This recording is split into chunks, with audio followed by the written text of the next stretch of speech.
Naam, karibu tena leo ikiwa ni tariki 14 Julai 2026 ambayo tunakuletea taarifa kamili kulingana na yale yanayoendelea katika milima ya Fizi, Uvira na maeneo mengine. Na hii ni ripoti ikitoka kwa kikosi cha wazalendo chini ya uongozi wake General Ngoma Nzito, ambaye ikiripotiwa na msemaji wa kikosi hicho. Na leo Mbavu TV tumekutaka uweze kujua kile kinachoendelea katika maeneo yote ambayo yanakaliwa na vikosi hivyo vya wazalendo. Twende tukasikilize ripoti yake msemaji wa kikosi hicho cha General Ngoma Nzito. Unaweza jitambulisha? Mimi ni Jemadar Samuel Maele Clever, msemaji wa Unité Speciale de Wazalendo ambayo inaongozwa na kiongozi Jemadari Ngoma Nzito. Msemaji wa Unité Speciale, kwa sasa tunapatikana huko mashariki mwa Kongo na hali kwa sasa ya kivita inaendelea kuripotiwa kwenye milima ya Uvira, Fizi na Mwenga. Tungependelea kujua kwa sasa hali iko namna gani baada ya hii vita ambayo tumeishuhudia kwa hima wakati. Ndiyo, kwa swali ambayo umeuliza bwana mhariri, ndakuambia ya kwamba vita ambayo iko inapitikana milimani ya Uvira, Fizi na Mwenga, milimani huko, adui ametokea ngambo ya Kaziba akapanda Rurambo, amepigwa vizuri muuzi, akapenya katika mapori, na ni mtu naye usiku adui kutoka Rwanda, yani M23 AFC na wale wa Red Tabara wakapenya na wamekimbia vraiment na mablesse, yani majeuri ya mingi. Wakati wametoka huko walipigwa vizuri, apres kupigwa wakapenya katika mapori na wakaingia fasi wanaita Rubuga. Rubuga ni katika milima huko juu, ni groupement ya Bafuliru, nadhani ya Bafuliru. Fika hapo wakarukia kwenye kuko Red Tabara 51, yani ni wale waasi wa Burundi ambao wanakuja tu kuleta usalama mdogo katika Jamhuri ya Kidemokrasia ya Kongo, surtout watu wa Est. Fika hapo wakaingia katika pori ya pale wanaita Kashongo, ni katika territoire ya Mwenga, groupement Basimkinji ya kwanza, ya pili fasi wanaita Magunda. Na kweli wako hapo wanaendelea kuleta mambo yasiyokuwa mzuri. Na fasi wanaita Katanga ni katika groupement ya Bijombo. Juzi kulikuwa vita kati ya wazalendo na wale wa M23, basi wale wa Twigwaneho Red Tabara pale Rubibi katika groupement ya Bijombo. Na sasa hivi kule mitaa ambayo tuko kule kule yote milimani wazalendo wako kule wanashikamana vizuri, na kuko fasi kwenye tuko tunaendelea kufanya kazi kama vile unajua michezo, na huko mapoint zero tuko kabisa maandiro za kule, na fasi zingine hakuna tatizo. Bwana mhariri, tunaendelea kufanya kazi, hakuna tatizo. Huko Rugezi tunaendelea kuchapa adui, amekuja kutupiga tukamrudisha, tukamkimbiza vizuri kuihene na kuendelea mpaka hivi tunashikamana na wale waibu ambao wamekuja kweli kusaidia kwa pamoja, wanajisaidia kwa sababu nchi ni yao, kama vile sio wazalendo tunasaidia nchi yetu, hatulipu hatufanye nini, lakini tutaendelea kufanya hiyo kazi bwana mhariri. Kwa sasa tumesikia hapa siku zilizopita kwamba Baraka inakamatiwa na adui na vijiji vingine. Kwa leo hivi na Kipupu vile vile, kwa leo saizi hali kwaje? Kipupu adui amekuja mweneo za Kipupu akajipenyeza kwenye wanaita Filo.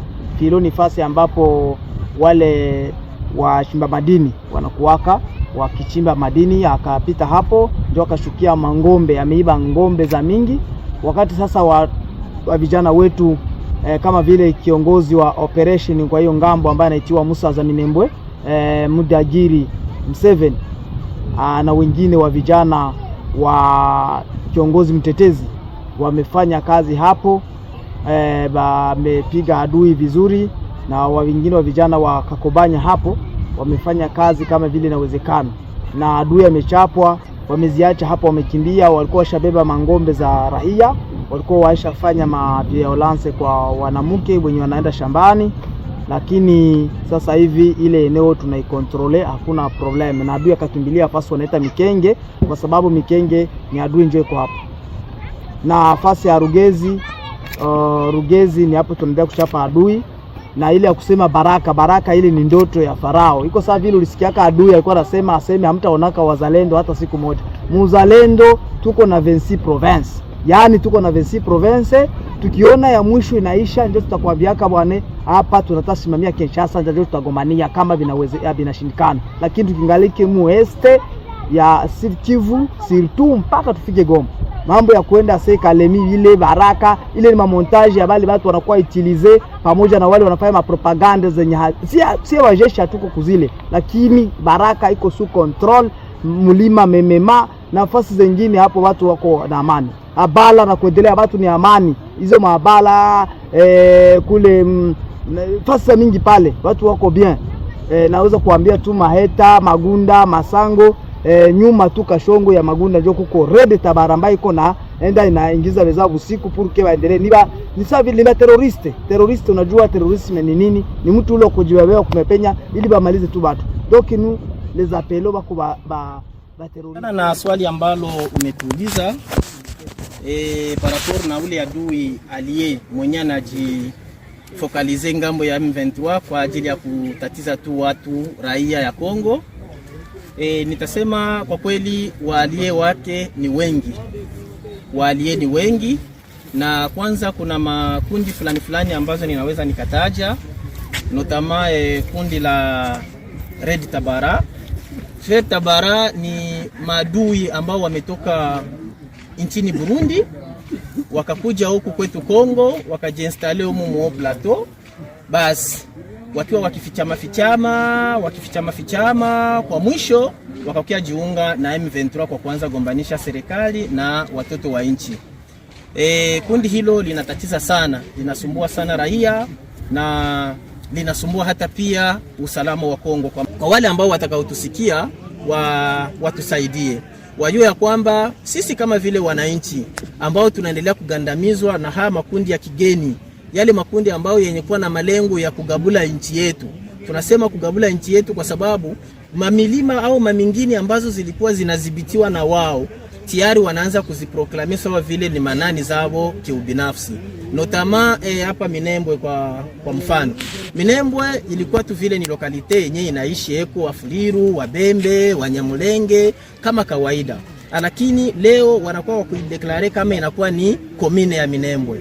Na isitoshe haiko tena komine, leo wanaanza iita territoire ya Haut Plateau ya Minembwe. Bile vitu vyote ni vitu venye viko banaungaunga kwa ajili ya kuangalia tu namna gani watajipatia nafasi kwa ajili ya kuishi kwao. Kumbe kwa hiyo wale wazungu wa Faransa ambao wenye wako wanasapoti zile makundi za kigaidi tunazipa tahadhari, kwa sababu ile kuwasapoti sio kuusaidia Kongo, bali ni kuendelea kusumbua Kongo yote nzima, kusumbua wakaaji wa Kongo na mali yake yote. Tunawasii waachane na hayo mambo, kwa sababu bila wao wale wageni wale wauni hawangeliweza kufaulu. Ila tunaendelea kuambia kwamba sisi hatutachoka, tutaendelea kusimama, waje wala wasije, basi sisi tutaendelea kukabiliana nao mpaka pale amani tutahakikisha inarudi hapa nchini kwetu Kongo. Hilo ni neno ambalo liko linatushangaza hata na sisi, kwa sababu lilitupita.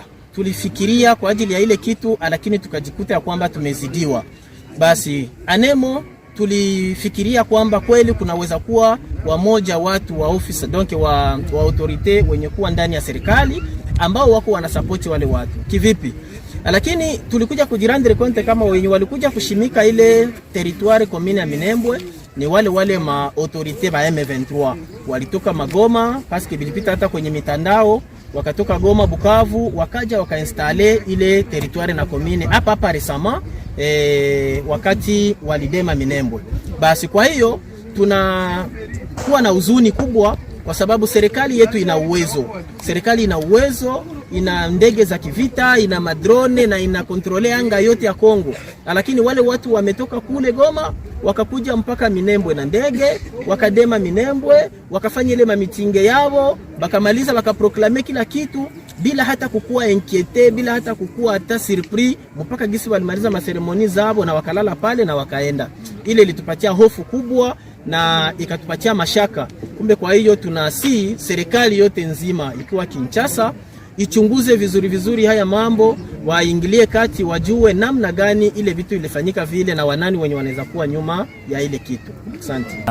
Hiyo ni sauti ya wazalendo ambayo wanaipaza dhidi ya serikali, na taarifa kuelekea kwa wanajamii wa Kongomani kiujumla kujua hali halisi inayoendelea katika milima ya Fizi, Mwenga na Uvira.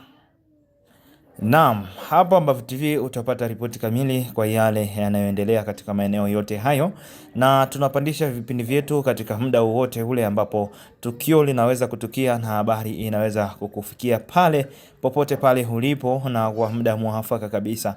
Na kwa yule ambaye hajaweza kusubscribe kupitia YouTube channel yetu, basi tunakumuomba aweze kusubscribe, lakini pia unaweza kucomment kutoa hisia kulingana na kile ambacho tunachokifanya kama kazi. Na tunakushukuru kwa wewe ambaye kila siku unazidi kututazama kupitia Ambavyo TV Online.